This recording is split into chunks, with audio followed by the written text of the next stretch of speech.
उत्तर प्रदेश की राजनीति एक बार फिर गरमाई हुई है। बीते कुछ हफ्तों से बीजेपी के भीतर योगी हटाओ मिशन की खबरें जोर पकड़ती रही। राजनीतिक गलियारों में ये चर्चा आम थी कि केंद्रीय नेतृत्व के कुछ धड़े मुख्यमंत्री योगी आदित्यनाथ की कार्यशैली और राजनीतिक वर्चस्व से असहज महसूस कर रहे हैं। खासकर अमित शाह और उनके करीबी माने जाने वाले कुछ नेता यूपी में परिवर्तन के पक्षधर बताए जा रहे थे।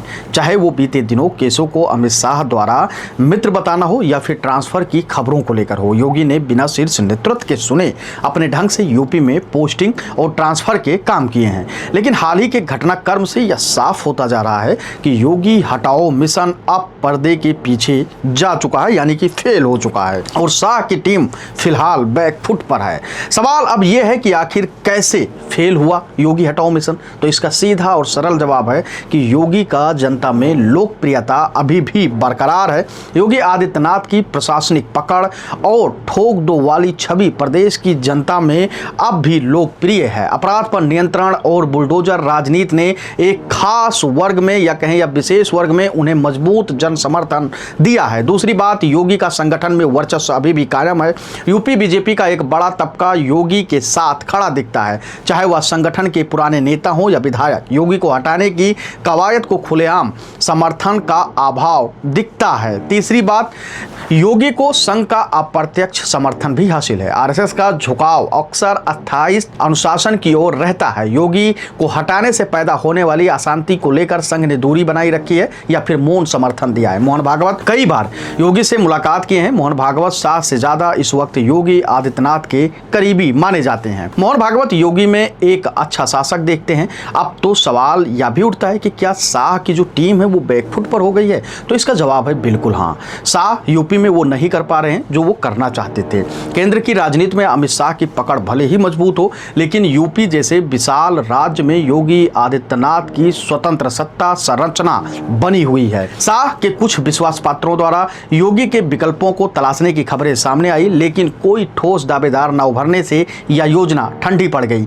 अब सवाल यह भी अहम हो गया है कि क्या सिर्फ अस्थायी शांति है या फिर ये दोनों पक्षों के बीच कोई राजनीतिक समझौता हुआ है। संभव है कि शाह और मोदी कैंप ने फिलहाल 2027 की रणनीति तक योगी को छेड़ने से परहेज करने का फैसला किया है। बदले में योगी को दिल्ली की राजनीति में किसी भी भूमिका का संकेत दिया गया हो। लेकिन यह भी उतना ही सच है कि दोनों धड़ों के बीच शक्ति संतुलन की लड़ाई जारी है। आने वाले महीनों में जिस तरीके से विधानसभा सीटों को बंटवारे को लेकर राज्य में संगठन में फेरबदल और इस टकराव की अगली झलक हो सकती है 27 चुनाव में। अब इस पूरी कहानी का निष्कर्ष क्या है तो वो भी आपको बता दें, तो वो भी आप जान लीजिए। योगी हटाओ मिशन भले ही इस दौर में विफल रहा हो, लेकिन यह मान लेना जल्दबाजी होगी कि बीजेपी में सब कुछ शांत है। उत्तर प्रदेश की भारतीय राजनीति का दिल माना जाता है और यहाँ की हर हलचल दिल्ली की सत्ता को झकझोर सकती है। अगले विधानसभा और लोकसभा चुनाव तक यह लड़ाई कभी पर्दे के पीछे से तो कभी खुले मंच पर चलती रहेगी। देखना यह होगा कि बीजेपी इस अंदरूनी रस्साकसी को कैसे संभालती है, टकराव से या फिर समझौते से। फिलहाल 24 जून को एक बार फिर यूपी की राजनीति में गर्मी देखने को मिलने वाली है, क्योंकि एक ही मंच पर एक बार फिर अमित शाह, केशव प्रसाद मौर्य, ब्रजेश पाठक और योगी आदित्यनाथ दिखाई देने वाले हैं। जिस प्रकार से अभी पुलिस नियुक्ति पत्र बांटने के दौरान अमित शाह का दौरा हुआ था लखनऊ में और उसके बाद फिर जिस प्रकार से सियासी हवाएं चली, माना जाने लगा तमाम न्यूज चैनल, तमाम संस्था, तमाम जो वरिष्ठ पत्रकार थे, जो सूत्र थे, वो ये कहने लगे कि योगी हटाओ का मिशन चल रहा है, योगी हट जाएंगे, केशव प्रसाद मौर्य को बड़ी पद मिलने वाली है उत्तर प्रदेश की राजनीति में। लेकिन ऐसा अभी तक कुछ हुआ नहीं। लेकिन इसका यह कहना बिल्कुल गलत नहीं होगा कि कुछ ना कुछ तो है जो कुछ चल रहा है। हालांकि योगी आदित्यनाथ के साथ कई सारे ऐसे नेता हैं जो योगी का कट्टर समर्थक माने जाते हैं और वो योगी आदित्यनाथ के लिए कुछ भी करने से परहेज नहीं करेंगे। फिलहाल अभी ये मामला ठंडे बस्ते में है। 24 जून को आने वाले दिनों में देखा जाएगा कि क्या कुछ स्थिति बनती है, किस तरीके का बयानबाजी होता है, किस तरीके की बातें होती है और आगे का रंगमंच क्या होगा। क्योंकि 27 चुनाव है, सभी पार्टियां अपनी अपनी तैयारियों में लगी हुई हैं और उत्तर प्रदेश में अगर भारतीय जनता पार्टी दो धड़े में बढ़ती है तो कहीं ना कहीं पार्टी को भारी नुकसान का सामना करना पड़ सकता है।